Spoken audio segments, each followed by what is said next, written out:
तो आज की वीडियो आपकी होने जा रही है बहुत ही ज़्यादा इम्पॉर्टेंट, और ये वीडियो है आपकी साइकोलॉजिकल पर्सपेक्टिव ऑफ एजुकेशन। तो जो आपका साइकोलॉजी का सब्जेक्ट है डीएलएड सेकेंड ईयर का, जिसका पेपर बहुत ही नज़दीक आ चुका है, तो टाइम आ चुका है कि आप अब फाइनल रिवीजन करें और बिल्कुल तैयार होकर पेपर के लिए जाएं। तो ये जो वीडियो है वो वीवीआई वीडियो है, यानी कि वेरी वेरी इम्पॉर्टेंट टॉपिक्स जो हैं आपके ऑल 5 यूनिट्स, जितना भी आपका 5 यूनिट्स है उन सबका निचोड़ है ये वीडियो। तो इसको ज़रूर देखें, और इसके अंदर जितने भी टॉपिक्स मैं कराऊंगी श्योरिटी है कि उसके अंदर से क्वेश्चंस ज़रूर ज़रूर ज़रूर आएंगे, क्योंकि ये टॉपिक्स ऐसे हैं जो पिछले से पिछले साल मतलब हर बार ये टॉपिक्स जो हैं वो रिपीट होते हैं, और इसलिए पूरे चांसेस हैं कि इस बार भी ये टॉपिक रिपीट होंगे ही होंगे। अब ये हो सकता है कि टॉपिक को थोड़ा घुमा के पूछा जाए, लेकिन टॉपिक्स ज़रूर आएंगे पेपर में। तो इस वीडियो का हर एक टॉपिक मैं यहाँ पर आपको टॉपिक्स भी बताऊंगी और साथ ही साथ थोड़ा सा एक्सप्लेन भी करती जाऊंगी। वैसे अगर आपको पूरा एक्सप्लेनेशन चाहिए हर यूनिट का, तो आपके लिए पूरी प्लेलिस्ट तैयार की जा चुकी है, आप वहाँ जाकर देख सकते हो यूनिट वाइज, जहाँ पर यूनिट 1, 2, 3, 4, 5 अलग अलग जो है सारी यूनिट्स बनाई हुई हैं। बाकी ये जो आपकी वीडियो है इसके अंदर पांचों यूनिट, यानी कि जो आपका साइकोलॉजी का पूरा सिलेबस जो है एक ही वीडियो में मैं आज आपको रिवीजन करा दूंगी, और इसके अंदर वही टॉपिक्स लिए गए हैं जो आपके लिए बहुत ज़्यादा इम्पॉर्टेंट है। तो वेरी वेरी इम्पॉर्टेंट है ये वीडियो आपके लिए, और कई बच्चों के पेपर कल हैं साइकोलॉजी के, तो वो एक बार इस वीडियो को देखकर ज़रूर अपना रिवीजन कर लें और देख लें कि कहीं कोई ऐसा टॉपिक जो बहुत इम्पॉर्टेंट है और आपने स्किप तो नहीं कर दिया। तो स्टार्ट करते हैं वीडियो को, और यूनिट 1 को, यूनिट 1 से हम 5 की तरफ ही जाएंगे। तो यूनिट 1 जो है, जिसका नाम है आपका अंडरस्टैंडिंग लर्निंग, यानी अधिगम को समझना या अधिगम की समझ। तो ये जो आपका यूनिट 1 स्टार्ट होगा, इसके अंदर जो बहुत ही ज़्यादा इम्पॉर्टेंट टॉपिक है एक, वो आपका हो जाएगा लर्निंग का, क्योंकि पूरा यूनिट ही लर्निंग के ऊपर है। यूनिट का नाम ही लर्निंग है, तो लर्निंग के ऊपर क्वेश्चन आना तो बनता है। बहुत ही ज़्यादा इंपॉर्टेंट टॉपिक है ये लर्निंग। तो ये आपसे पूछा जा सकता है कि what is learning, what do you mean by learning, कुछ भी घुमाकर पूछे, आपको आंसर यही लिखना होगा कि अधिगम जो होता है, लर्निंग जो होती है, वो जीवन पर्यंत कुछ ना कुछ सीखते रहने वाली एक प्रक्रिया होती है। इसमें हम अनुभवों द्वारा सीखते हैं, एक्सपीरियंस करके चीज़ों को लाइफ टाइम कुछ ना कुछ सीखते रहते हैं, यही तो लर्निंग होती है। व्यक्ति के व्यवहार में सकारात्मक परिवर्तन और समझ। लर्निंग से क्या होता है कि इंसान के अंदर पॉजिटिव जो प्रोग्रेस होती है, ऐसा नहीं है कि उसके अंदर चेंजेस आएंगे वो नेगेटिव हो। अगर नेगेटिव चेंजेस आते हैं तो फिर वो लर्निंग थोड़ी ना हुई। उसके बाद लर्निंग का संबंध जो होता है वो स्मृति से होता है, ये भी आपको ध्यान रखना है। और लर्निंग हमारी मैच्योरिटी यानी कि परिपक्वता पर निर्भर करती है। तो फर्स्ट यूनिट में आपके लिए बहुत ज़्यादा इम्पॉर्टेंट हो जाता है ये वाला टॉपिक लर्निंग का।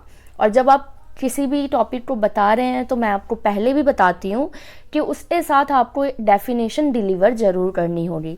तो बहुत ही इजी सी डेफिनेशन है क्रोवर क्रो की, कि सीखना आदतों, ज्ञान और अभिवृत्तियों का अर्जन है। कितना इजी सा डेफिनेशन है, और इसी डेफिनेशन की वजह से आपके आंसर में वेटेज आएगी, तो ज़रूर याद करें।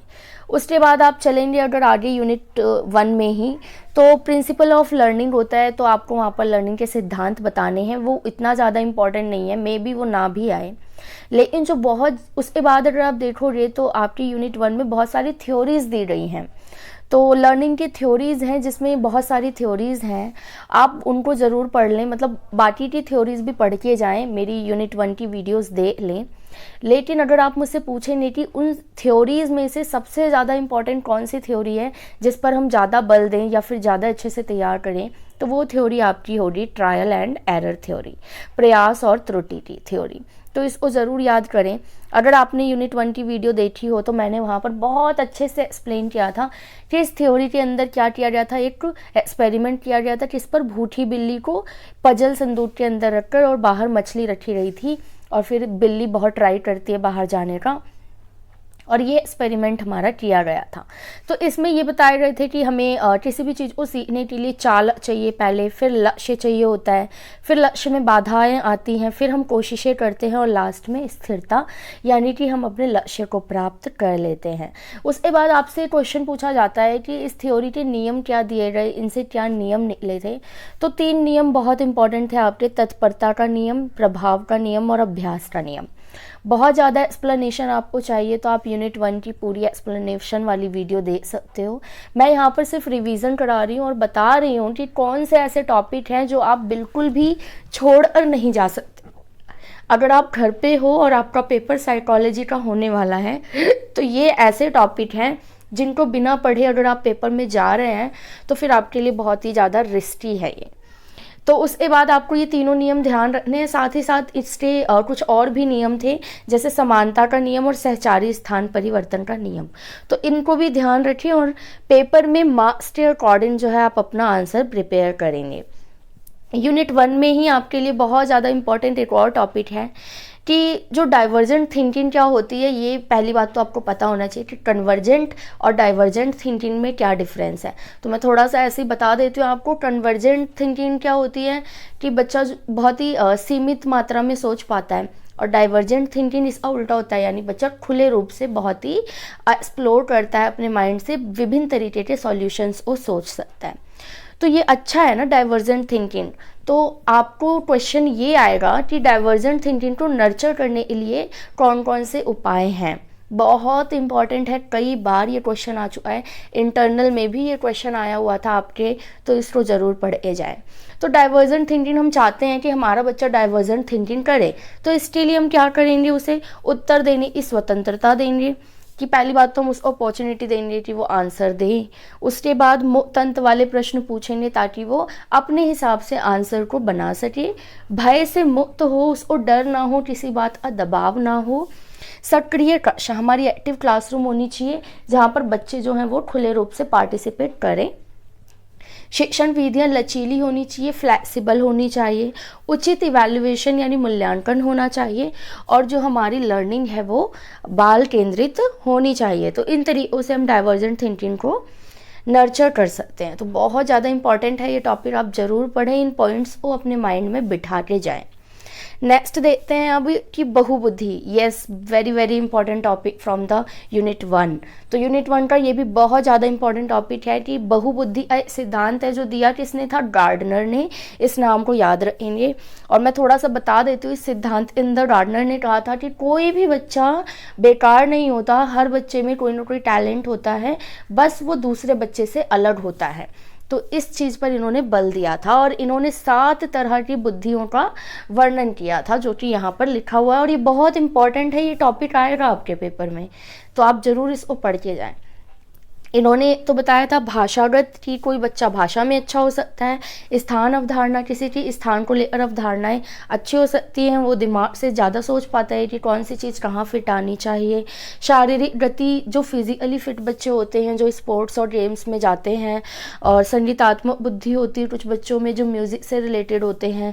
तार्किक यानी मैथ्स वाले बच्चे जो बहुत ज़्यादा लॉजिकल थिंकिंग करते हैं।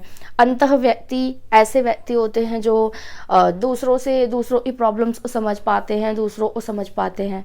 फिर अंतर्व्यक्ति यानी जो खुद को समझ पाते हैं कि उनकी लाइफ में उन्हें क्या करना है। तो इस तरह से बहुबुद्धि के सिद्धांत जो है गार्डनर ने दिए थे। तो यहाँ पर आप देखेंगे कि यूनिट 1 जो है आपका कंप्लीट हो गया, और इतनी जल्दी मैंने आपको यूनिट 1 की रिवीजन करा दी। और यूनिट 1 में जितने भी इम्पॉर्टेंट टॉपिक्स थे, मतलब जो करके ही जाना है आपको, पढ़ के ही जाना है, वो मैंने आपको कराया। अभी देखिए यूनिट 2 के वेरी वेरी इंपॉर्टेंट टॉपिक्स आ रहे हैं आपके पास। तो यूनिट 2 में काफ़ी सारे टॉपिक्स हैं जिसके अंदर रुचि, अभिरुचि और काफ़ी सारे आप देखेंगे उसके अंदर नीड यानी आवश्यकता वगैरह वाले टॉपिक्स हैं। तो ये भी आ सकते हैं पेपर में, तो आप ज़रूर इनको थोड़ा बहुत तो एटलीस्ट पढ़े जाएं, कॉन्सेप्ट क्लियर करे जाएं। और क्योंकि बहुत ही नज़दीक है पेपर, तो आई होप कि आपने पहले से पढ़ा भी होगा। बट अगर बताना हो कि यूनिट 2 में सबसे ज़्यादा इंपॉर्टेंट टॉपिक्स कौन से हैं, तो वो ये हैं। सबसे पहले मोटिवेशन यानी अभिप्रेरणा। तो मोटिवेशन से ना डीएलएड सेकेंड ईयर के साइकोलॉजी के पेपर में हर बार क्वेश्चन पूछे जाते हैं कि मोटिवेशन क्या होता है, अभिप्रेरणा क्या होती है, ये किस प्रकार की होती है। तो ऐसी शक्ति जो किसी कार्य को करने में हमें समर्थ बनाए, वही होता है मोटिवेशन। आप खुद भी समझ सकते हैं कि जब तक मोटिवेशन ना हो हम कोई भी काम नहीं कर सकते। और ये कितने प्रकार की होती है? 2 प्रकार की। एक होता है प्राकृतिक, एक अप्राकृतिक। प्राकृतिक यानी आंतरिक, जब हम इंटरनली मोटिवेट होते हैं किसी चीज़ को करने के लिए, जिसमें हमारा कोई बाहरी लालच काम नहीं कर रहा होता। सेकंड होता है बाहरी, यानी कि इसमें बाहरी लालच काम कर रहा होता है। जैसे हम बच्चों को कहते हैं कि अगर आप 80% मार्क्स लाओगे तो हम आपको साइकिल देंगे, तो ये इसका बाहरी मोटिवेशन हुआ।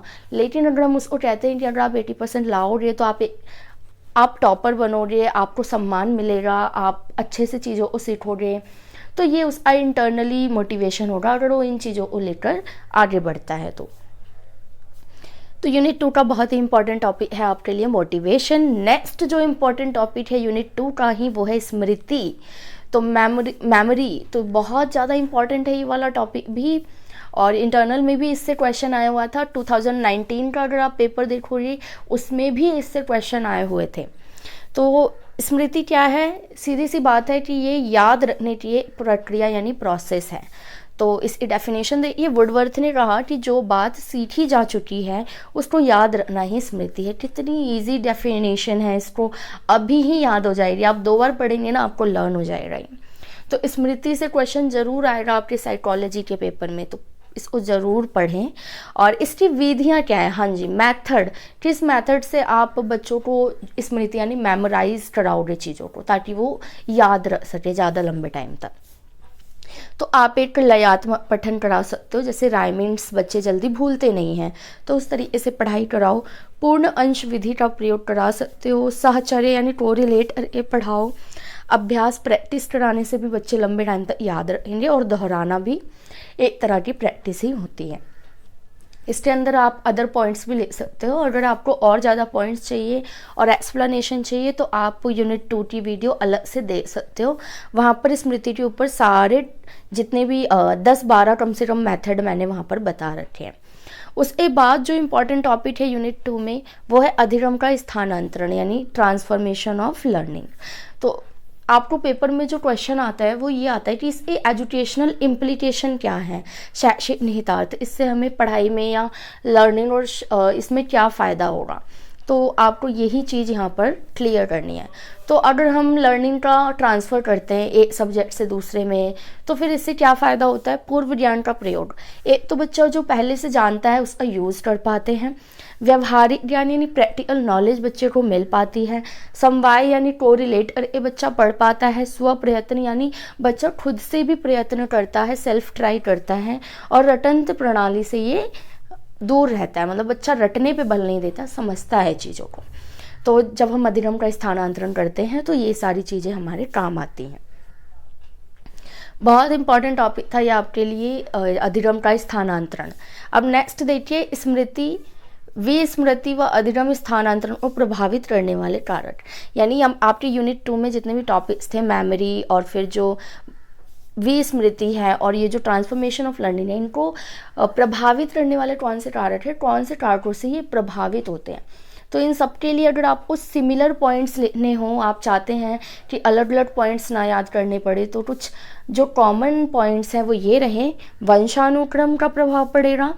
अभ्यास की बच्चा कितना प्रैक्टिस करता है। मानसिक अनुशासन बच्चे का कैसा है।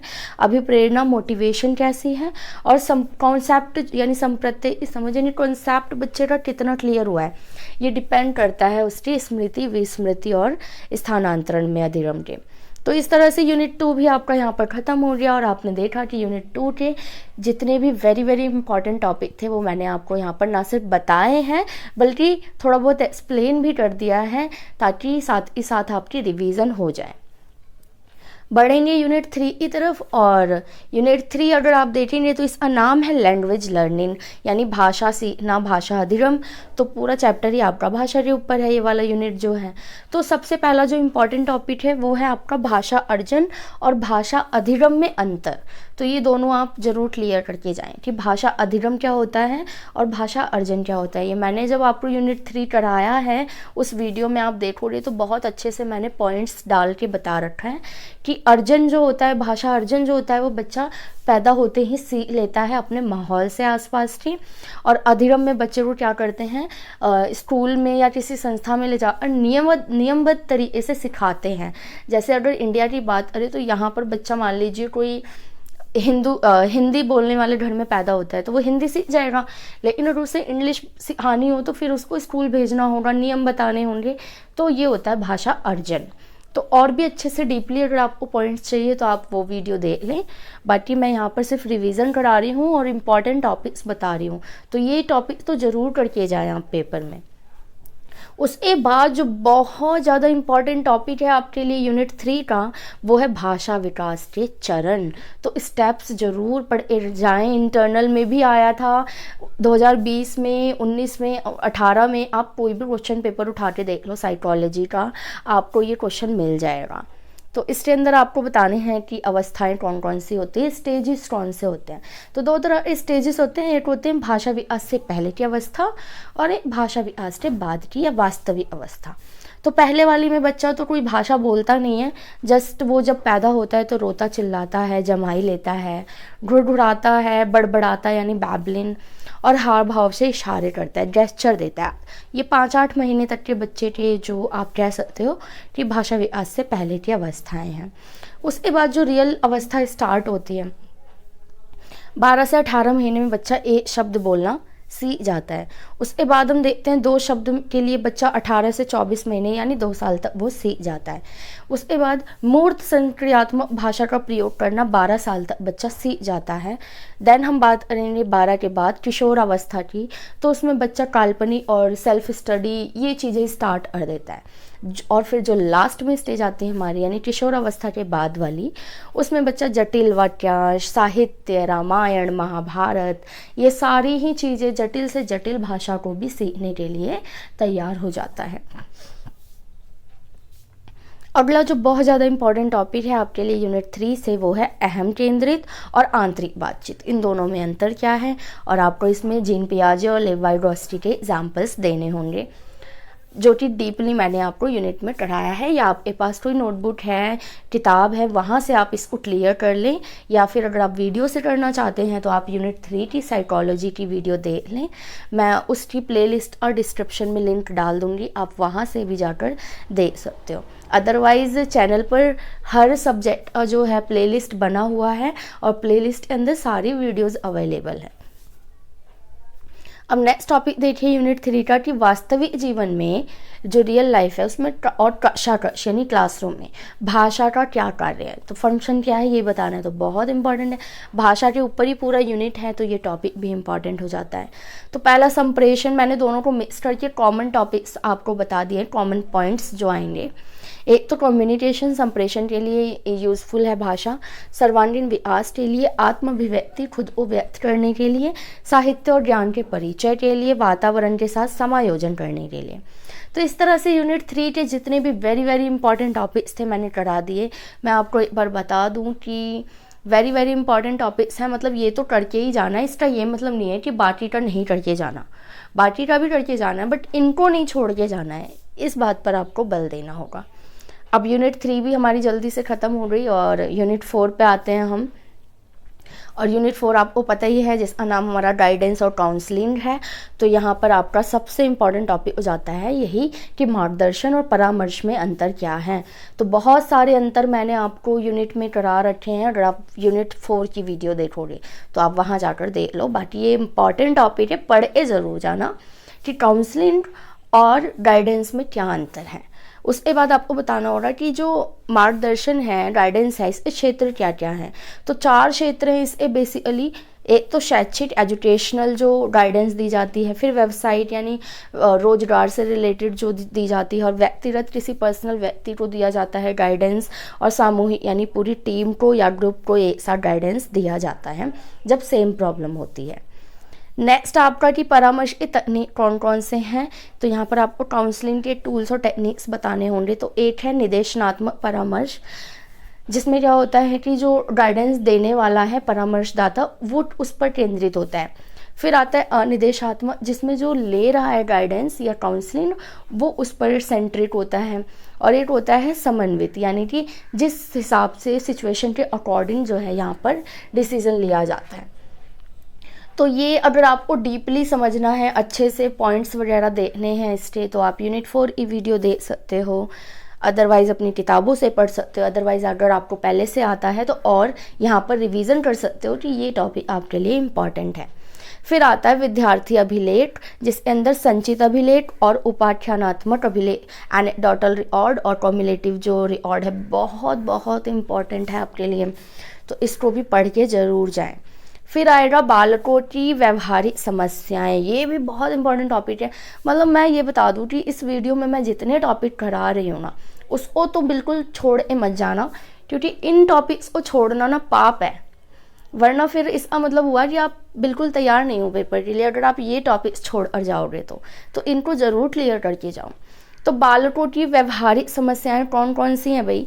आक्रामकता हो जाती है, बच्चों को प्रताड़ित करना। कई बार बच्चे जो होते हैं अपने जूनियर्स को प्रताड़ित करते हैं, क्लासमेट्स को उन पर जुल्म ढाते हैं। लत और व्यसन यानी नशीली दवाएं वगैरह के चक्कर में फंस जाते हैं। भगोड़ेपन यानी क्लास बंक करते हैं, स्कूल बंक करते हैं। किशोर अपराध बहुत सारे करने लग जाते हैं।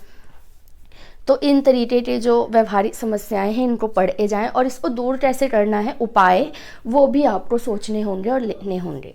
तो यूनिट 4 की वीडियो अगर आप देखोगे तो उसमें आपको ये सारे पॉइंट्स मिल जाएंगे, क्लियर हो जाएगा।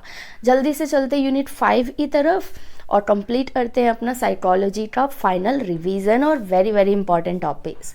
तो ये जो आपका यूनिट 5 है काफ़ी इंपॉर्टेंट है आपके लिए। और इसके अगर नाम की मैं बात करूँ तो यूनिट 5 का जो नाम था वो था आपका इंक्लूसिव एजुकेशन, यानी समेकित शिक्षा। तो समेकित शिक्षा का मतलब ये होता है सबको एक साथ पढ़ाना। तो यहाँ पर विशिष्ट आवश्यकता वाले बालकों के प्रकार, टाइप्स ऑफ, जो आपके टाइप्स आएंगे कि कितने टाइप्स के जो विशिष्ट आवश्यकता वाले बालक होते हैं। तो यहाँ पर एक आपका लेफ्ट हैंडर्स आ जाएगा जो लेफ्ट हैंड से काम करते हैं। फिर स्लो लर्नर्स जो धीमी गति से सीखते हैं। प्रथम पीढ़ी के अधिगमकर्ता जो फर्स्ट जनरेशन लर्नर होते हैं, जो अपनी जनरेशन में पहले व्यक्ति होते हैं। वंचित बालक और अक्षमता युक्त यानी जो डिसेबल्ड हमारे स्टूडेंट्स होते हैं वो। तो इन सब के प्रकार आपको पता होने चाहिए। फिर इनको क्या प्रॉब्लम्स हो सकती हैं और उन प्रॉब्लम्स को दूर कैसे किया जा सकता है। तो उपयुक्त उपाय और उपचार भी मैं आपको यहाँ पर पॉइंट्स वाइज बता देती हूँ। एक तो हमें इन बालकों के साथ समायोजन में सहायता करनी चाहिए, मिलकर रहना चाहिए। लचीली शिक्षण विधियाँ हो ताकि हर बच्चा वहाँ पर अपना रोल प्ले कर सके। व्यक्तिगत ध्यान हमें देना पड़ेगा विशिष्ट बालकों पर। उचित हम प्रोत्साहन मोटिवेट करेंगे उनको। प्रतिभा अगर उनके अंदर कोई स्किल है तो उस पर ध्यान देंगे। तो देखिए ये ख़त्म हो गया आपका साइकोलॉजी का यूनिट 1, 2, 3, 4, 5। तो पूरी 5 की 5 वीडियो आप 5 की 5 वीडियो अगर बनती तो 5 यूनिट कंप्लीट आपके हो चुके हैं वैसे, लेकिन यहाँ एक ही वीडियो में आपको 5 यूनिट के निचोड़ या कह लीजिए VVI यानी वेरी वेरी इंपॉर्टेंट टॉपिक्स आपको यहाँ पर मिल गए हैं। तो बस एक बार इस वीडियो को ज़रूर देखें। और ये आपका फाइनल रिवीजन था, और इसके अलावा भी जो टॉपिक्स हैं वो आप पहले भी पढ़ चुके होंगे आई होप। और क्योंकि पेपर बहुत ही नज़दीक है तो आप ज़रूर तैयारी करके जाएं, और ऑल द वेरी बेस्ट।